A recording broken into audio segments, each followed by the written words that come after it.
आज हम आपको भारत के ऐसे ही एक रहस्यमयी किले से रूबरू कराएंगे जिसके बारे में आपने ना कभी सुना होगा और ना ही कभी देखा होगा।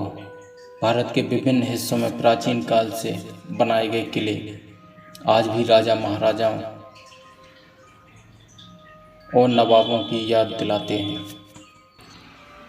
और भारतीय संस्कृति और सभ्यता को समेटे हुए हैं।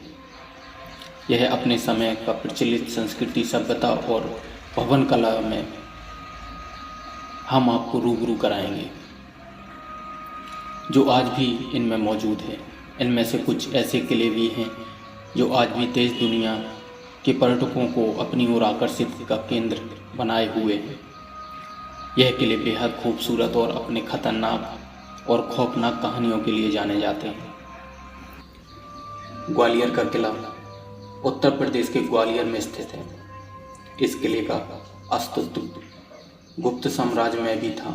दुर्ग परिक्षेत्र में उपलब्ध जैन तीर्थकारों की प्रतिमा इस बात को सिद्ध करती है कि ग्वालियर का धार्मिक महत्व अति प्राचीन है।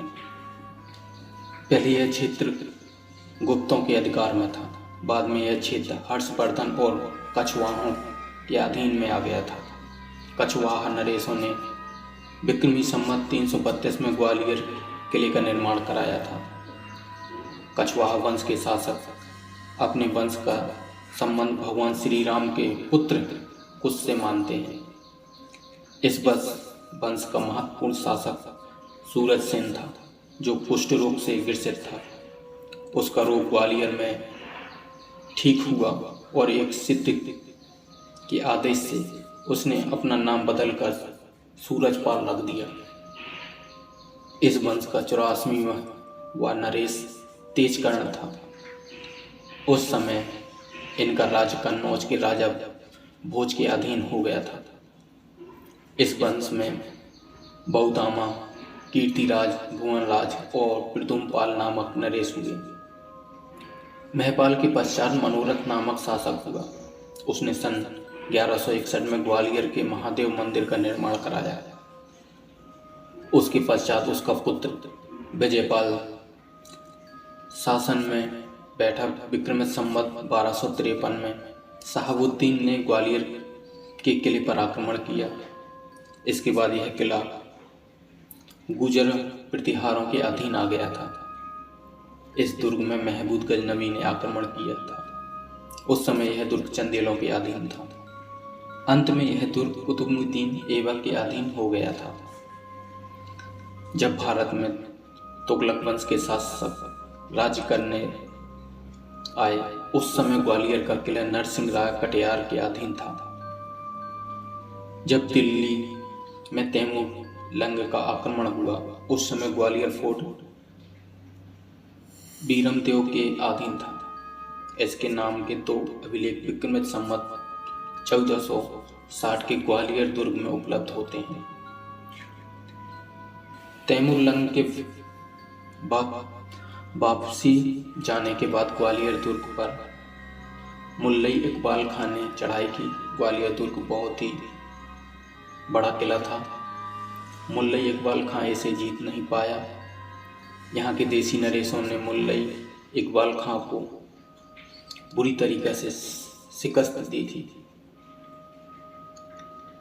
यहाँ के देसी नरेशों ने यानी यहाँ के लोकल के जो राजा थे उन्होंने मुल्लई इकबाल खां से बदला लेने के लिए इटावा के पास उस पर आक्रमण किया, किंतु राजपूतों की सामूहिक सेना मुल्लई इकबाल खां को हरा नहीं पाई। सल्तनत काल में ही ग्वालियर का दुर्ग तैमूर वंश के शासकों के अधीन हो गया।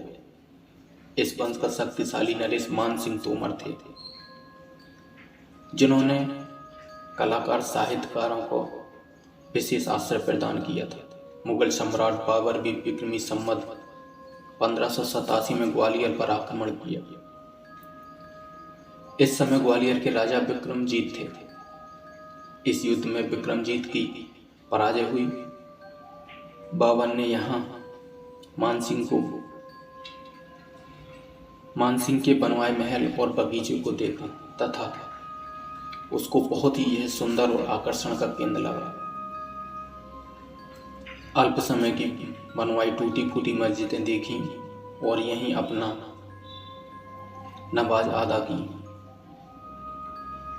बाबर से लेकर औरंगजेब के शासनकाल तक ग्वालियर का किला मुगलों के अधीन रहा।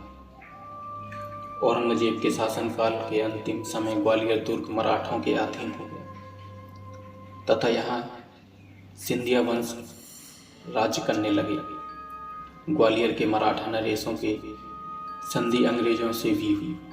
सन 1857 की क्रांति में ग्वालियर के सिंधिया नरेश ने अंग्रेजों के साथ दिया था, जबकि झांसी कालपी के मराठा शासक तथा बांदा के नवाब तात्या टोपे के नेतृत्व में अंग्रेजों का विरोध किया गया था।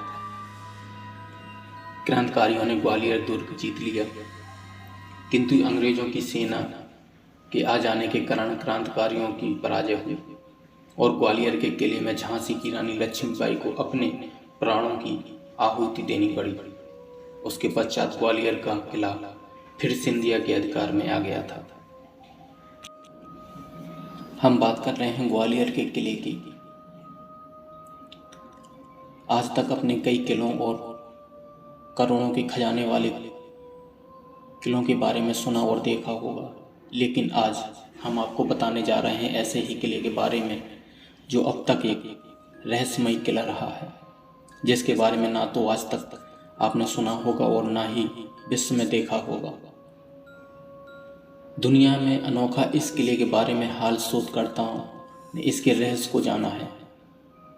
किले का जिक्र पुरानी कथाओं में भी था। जानकारी से पता चला कि यह किला काफ़ी साल पुराना है। इस किले में सन 1605 में बनी एक ऐसी चीज़ है जो आज भी सलामत है। इस किले में बहुत से खजाने छुपे हुए हैं, जिसमें सोना चांदी के बहुत आभूषण पाए गए हैं।